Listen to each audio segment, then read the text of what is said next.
There was a time in Britain when the mornings smelled of damp pavements, cold exhaust, and the faint echo of radios humming behind frosted windows. Streets glistened under orange sodium lamps, rain tapping gently on roof gutters as engines coughed awake in terraced driveways. Life moved slower, wrapped in the smoky breath of factories and the steady rhythm of a country rebuilding itself. Britain felt worn, resilient, and quietly proud, stitched together by people who kept going no matter the weather. And in those years, the roads carried more than commuters, they carried dreams, frustrations, romances, and the gentle defiance of a nation finding its identity.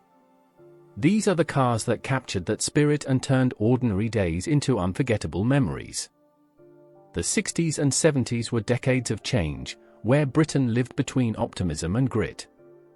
Families piled into small cars for trips to the seaside, workers clocked in at dawn, and teenagers discovered freedom the moment they touched a steering wheel.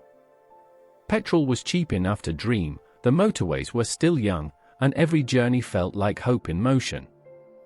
These cars didn't just transport people, they shaped childhoods, built communities, and reflected the shifting mood of the nation. From factory towns to leafy suburbs, each model carried stories of laughter, arguments, pride, and perseverance. This era lived on the roads, carried forward by unmistakably British machines. Number 1. The Mini. The Mini wasn't just a car, it was a rebellion on wheels.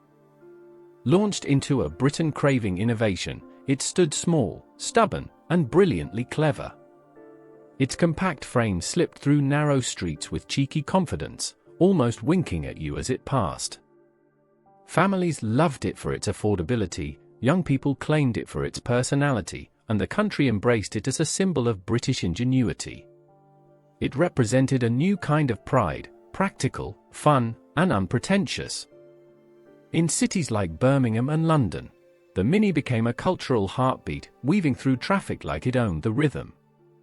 For many, it was the first car they ever rode in, learned to drive in, or quietly fell in love with, proof that greatness sometimes comes in tiny packages. Number 2. Ford Cortina. The Ford Cortina was the dependable friend every British family seemed to know.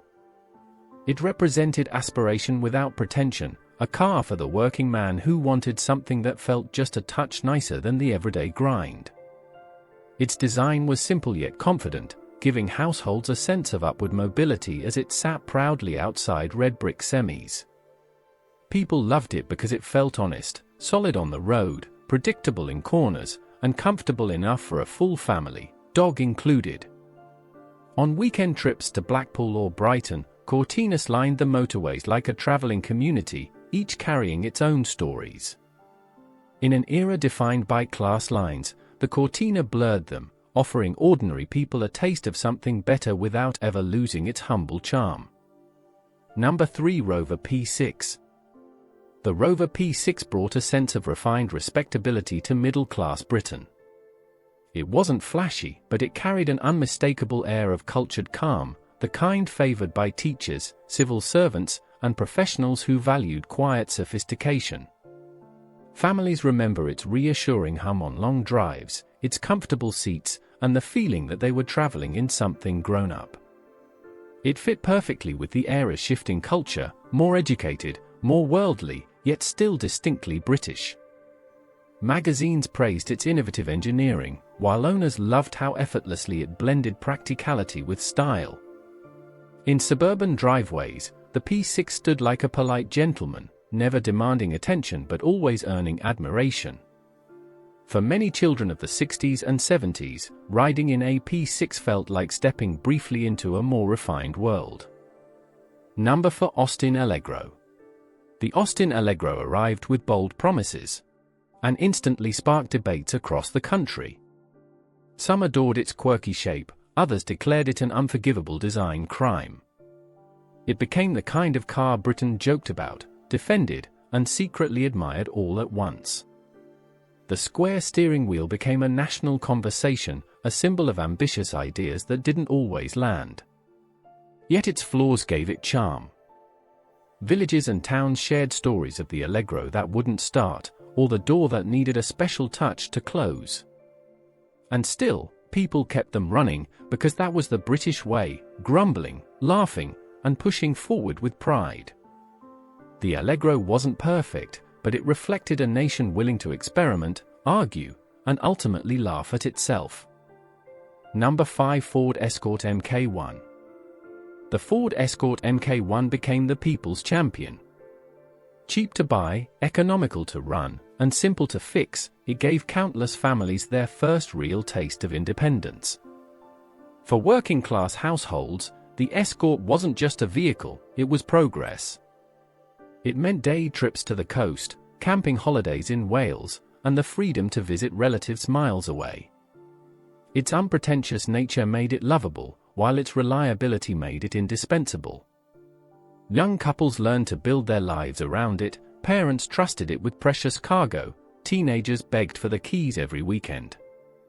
The Escort carried a generation upward, turning modest earnings into meaningful mobility.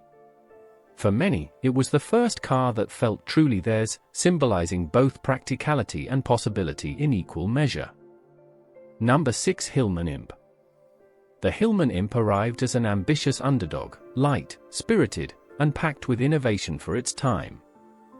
With its rear-mounted engine and surprisingly sharp handling, it promised something fresh in a market dominated by giants. Yet ambition can be heavy, and the Imp struggled with early mechanical issues that hurt its reputation. Still, it found affection among students, young workers, and dreamers who appreciated its eager personality.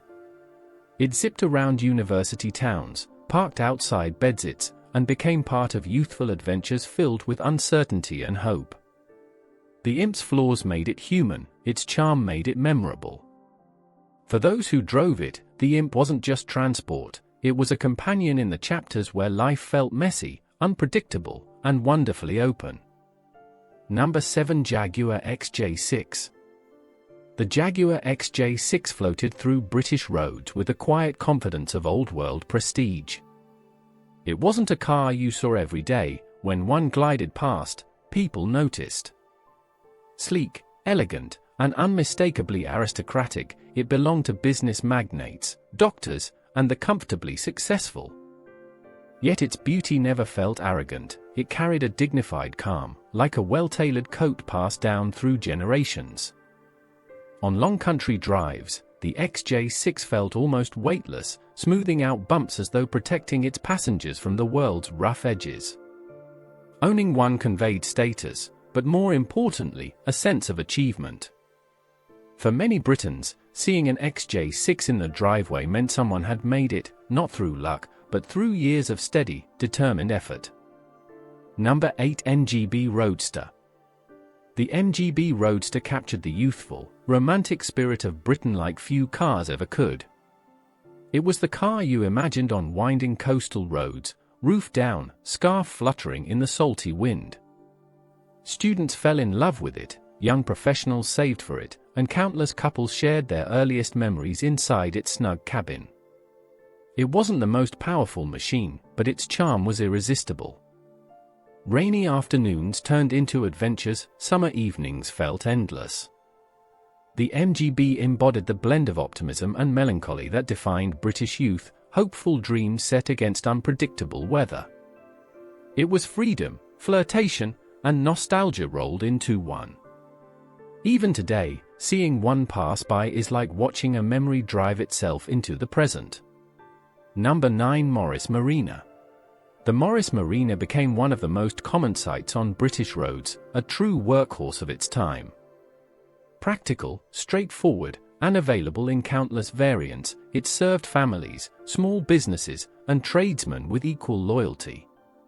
You saw Marinas parked outside corner shops, building sites, cul-de-sacs, and school gates. People bought them because they were simple to maintain and sturdy enough for daily life.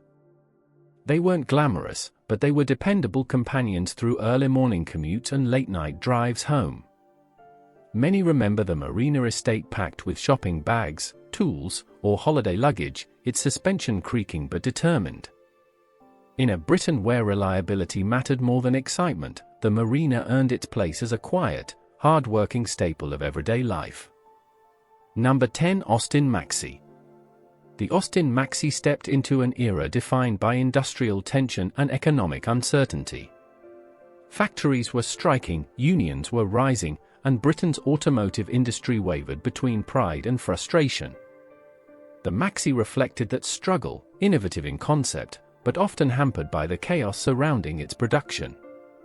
Yet there was patriotic loyalty in owning one. People believed in British engineering, even when times were rough. The Maxi offered space, practicality, and a sense of supporting local industry during turbulent years.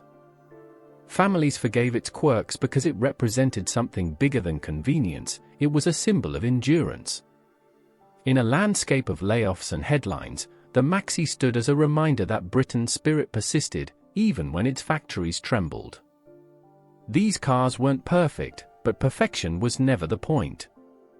They were companions in decades defined by resilience, humor, and quiet determination. They carried families through uncertain times, shaped childhoods, and turned ordinary roads into the backdrop of cherished memories. Each model reflected a different side of Britain, its grit, its creativity, its contradictions, and its unmistakable heart. Today, when we see them at shows or spotted on countryside lanes, they feel like echoes of a nation still learning, still striving, still dreaming. They remind us that life's most powerful moments are often found in the simplest journeys, in cars that rattled, leaked, or shone, yet carried us faithfully forward. The 60s and 70s live on through them, forever unforgettable.